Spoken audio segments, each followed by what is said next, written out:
Voilà, bonjour. Eh bien, je vous ai pas tout dit sur le pendule équatorial amplifié, mais enfin, avant de rentrer dans le sujet, à proprement parler de cette vidéo, j'ai un point que j'aimerais quand même aborder.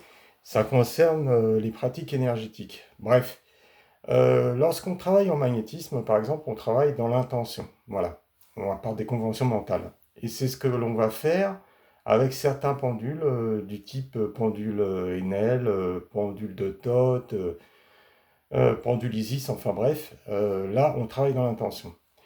Et il y a des pratiques énergétiques dans lesquelles on travaille dans une notion de présence. Voilà.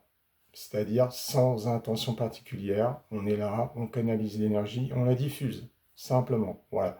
C'est le cas du Reiki, par exemple, ou des soins égypto-esséniens, par exemple, que moi je pratique. Voilà. C'est pour ça que je me permets d'en parler. Et le pendule équatorial, lui, étant un émetteur et récepteur permanent, eh bien, finalement, il n'y a pas besoin d'intention pour travailler avec. Ok? Voilà. Après, ce que je voulais dire surtout par rapport à ces histoires de magnétisme, de Reiki, de son égypto-essénien, enfin bref, donc j'ai parlé d'intention et de présence, mais ce que je veux dire par là, c'est quelle que soit la manière dont vous allez travailler, que ce soit dans une notion d'intention ou une notion de présence, il y a toujours une part de vous-même qui est impliquée dans ce que vous faites. Voilà, toujours. Et le concepteur du pendule équatorien amplifié, voilà, et bien lui, il a été sympa avec nous parce que si jamais vous vous procurez ce pendule, eh bien, vous allez pouvoir travailler en autonomie. Comment ça en autonomie? C'est quoi cette histoire encore? Eh bien si, mais si, je vous assure que c'est possible. Bon, alors, il fournit avec le pendule, eh bien, une potence. Voilà. Mais non, c'est pas pour se pendre avec, je vous rassure, c'est simplement pour mettre votre pendule en suspension en haut, là. Voilà. Vous pouvez le mettre en suspension. Et il y a également une boussole, là, au-dessus, là. Pourquoi une boussole? Eh bien, c'est parce que il va falloir orienter la potence d'une manière très précise et non pas d'une manière aléatoire, sinon ça va pas marcher. Eh oui, la radiesthésie, que voulez-vous, c'est pas si simpliste que ça, et ça, je l'ai déjà dit à plusieurs reprises, et je me permets encore de le dire encore une fois. Tout dépend de ce qu'on veut faire. Si on reste dans l'utilisation des planches, bon, ok. Mais on peut aller beaucoup plus loin que ça. Voilà.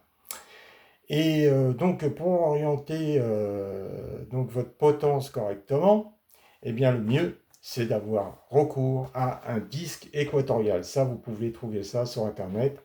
Ça va vous permettre donc d'orienter votre pendule, non pas, enfin votre potence, non pas au nord magnétique, non, qui est à 360 degrés, non, mais il va falloir orienter votre potence à 355 degrés précisément, parce que ça correspond à ce qu'on appelle le nord de forme. Et pourquoi il y a ce décalage? Eh bien, apparemment, enfin, le peu d'informations que j'ai pu avoir là-dessus, c'est qu'apparemment, quand on est sur 360 degrés, apparemment, il y aurait des perturbations locales en termes d'énergie, donc ce qui ne favoriserait pas le travail. Bon, bref.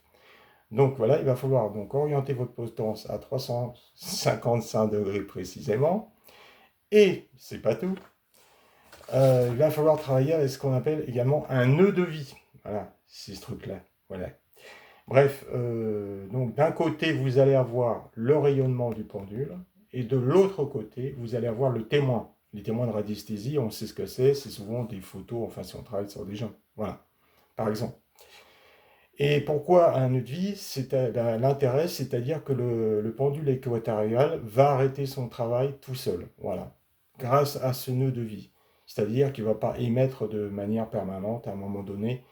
Si vous voulez, le lien va être coupé, voilà, quand le travail va être fait. Donc c'est ce qu'on appelle un décrochement. Voilà.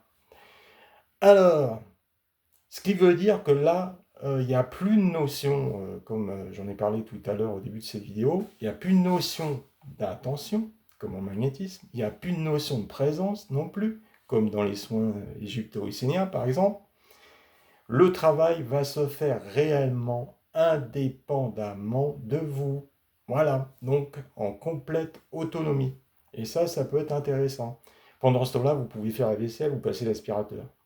Ouais, vous n'avez pas l'air motivé quand je vous dis ça. Bon, mais c'est une hypothèse, vous n'êtes pas obligé en même temps. Bon, enfin, voilà.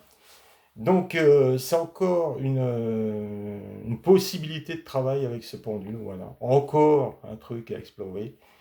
Donc, vous voyez, le champ d'exploration est infini. Alors, moi, je me suis amusé l'année dernière, mais je n'ai pas fait ça suffisamment longtemps pour avoir un résultat parce que ça tenait compte des conditions météo.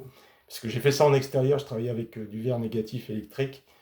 Donc, quand c'est comme ça, on ne fait pas ça chez soi, hein, on fait ça à l'extérieur. L'objectif, c'était de momifier un œuf. Voilà. Mais il faut qu'il fasse beau pour faire ça, il ne faut pas qu'il pleuve. Bon, voilà, mais si, ouais, le champ d'investigation est énorme.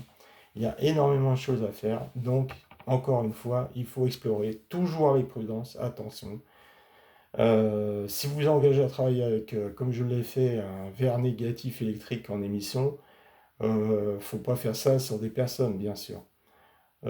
Sur un œuf, c'est beaucoup moins dangereux. Au moins, il n'y a personne qui va mourir. Voilà. Parce que je vous rappelle que Monsieur Bélizal est apparemment mort à cause de l'utilisation de ce verre négatif électrique. Donc bon, c'est pas anodin certaines fréquences. Et ça, j'en ai déjà parlé, je me permets encore de le dire aujourd'hui. Voilà. Donc amusez-vous et expérimentez. Et ben voilà. À bientôt.